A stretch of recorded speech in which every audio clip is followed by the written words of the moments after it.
Through the Fire by Rudyard Kipling. The policeman rode through the Himalayan forest under the moss-draped oaks, and his orderly trotted after him. "It's an ugly business, Bear Singh," said the policeman. "Where are they?"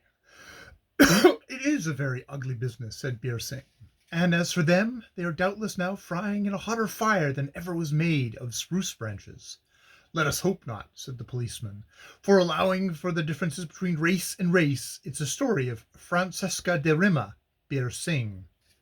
Bear Singh knew nothing about Francesca de Rimini, so he held his peace until they came to the charcoal burner's clearing, where the dying flames said "wit, wit, wit," as they fluttered and whispered over the white ashes.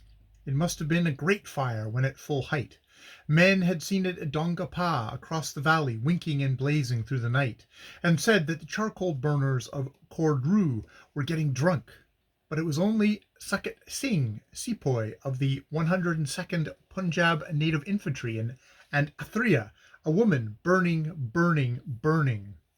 This was how things befell, and the policeman's diary will bear me out. Thrgh was the wife of Madhu, who was a charcoal burner, one-eyed and of a malignant disposition. A week after their marriage, he beat Thrgh with a heavy stick. A month later, Thrgh Singh, sepoy, came that way to the cool hills on leave from his regiment, and electrified the villagers of Thrgh with tales of service and glory under the government, and the honour in which he, Thrgh Singh, was held by the Colonel Sahib Bahadur. And Desdemona listened to Othello, as Desdemonas have done all the world over, and as she listened, she loved.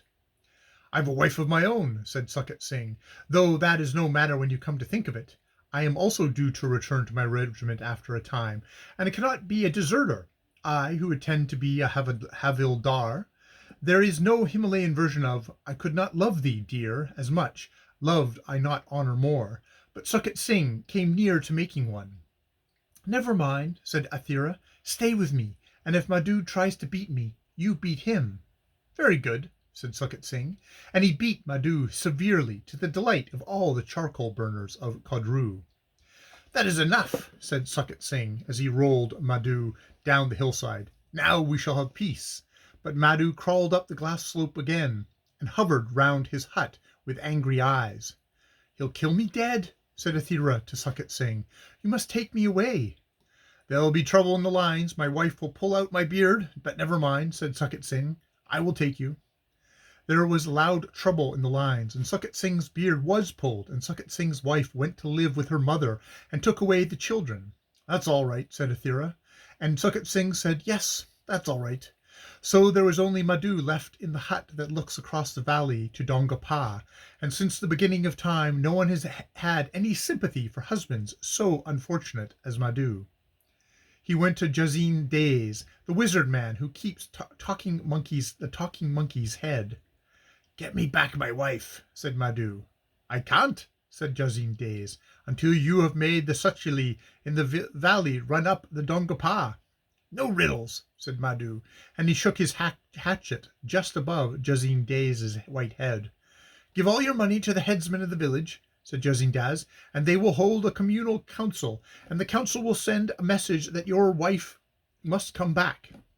So Madhu gave up all his worldly wealth, amounting to 27 rupees, 8 annas, 3 piece, and a silver chain, to the council of Thrgh, and it fell just as Jazin Days had foretold.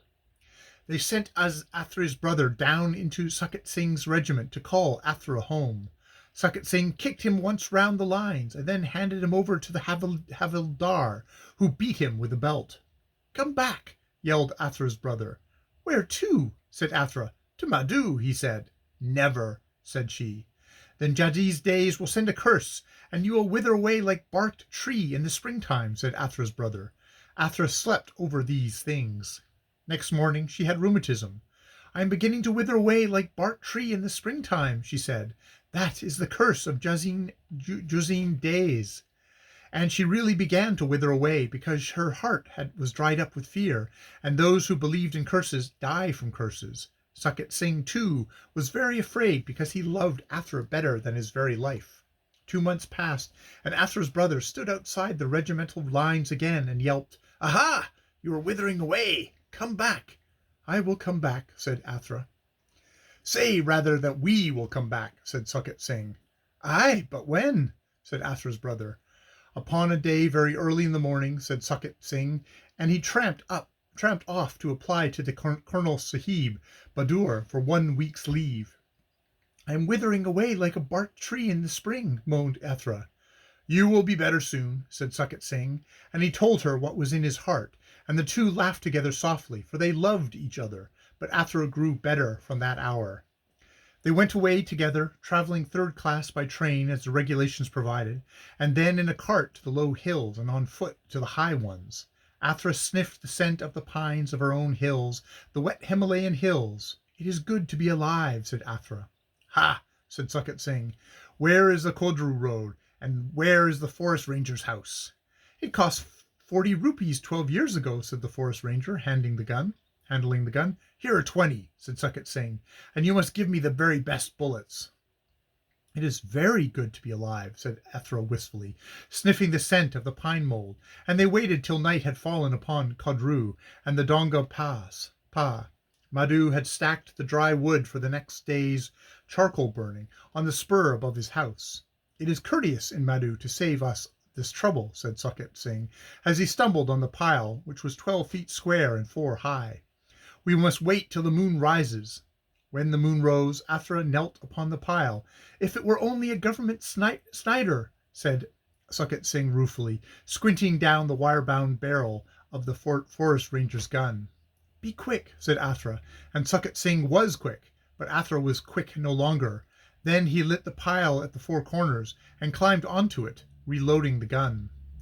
The little flames began to peer up between the big logs atop of the brushwood. "The government should teach us to pull the triggers with our toes," said Succat Singh grimly to the moon. That was the last public observation of Sepoy Succat Singh. Upon a day early in the morning, Madhu came to the pyre and shrieked very grievously, and ran away to catch the policeman who was on tour in the district. "The baseborn has ruined 4 rupees worth of charcoal wood," Madhu gasped. "He has also killed my wife, and left me with a letter which I cannot read, tied to a pine bough." In the stiff, formal hand taught in the regimental school, Sepoy Succat Singh had written, "Let us be burned together, if anything remain over, for we had made the necessary prayers. We have also cursed Madhu and Malak, the brother of Thrgh, both evil men. Send my service to the Colonel Sahib Bahadur." The policeman looked long and curiously at the marriage bed of red and white ashes on which lay, dull black, the barrel of the ranger's gun. He drove his spurred heel absently into the half-charred log, and the clattering sparks flew upwards. "Most extraordinary people," said the police. "Whew, whew, whew, wee," said the little flames. The policeman entered the dry bones of the case, for the Punjab government does not approve of romancing, in his diary. "But who will pay me those 4 rupees?" said Madhu. That is the end of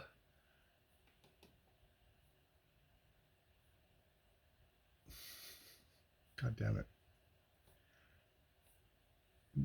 That is the end of Through the Fire by Rudyard Kipling.